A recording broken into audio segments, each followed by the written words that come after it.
करायचं नको यूज. 3, 2, 1.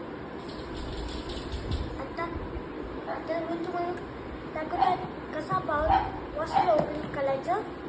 तुम्हाला 2 टॅप दिसणार. इकडचं खालच्या याच्यावर ॲरो आहे त्याला पुल करायचं.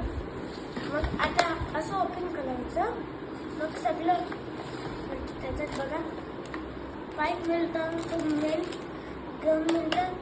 त्याच्यात फोम भरायची असते आणि हा त्याचा बॅटरी आहे आणि हा तो बॅटरीचा चार्जर आहे आणि हा नजर म्हणजे अशा हाय प्लेसवर की लो प्लेसवरचं कनेक्टर आणि हा बाकीचे इन्स्ट्रक्शन्स आहेत.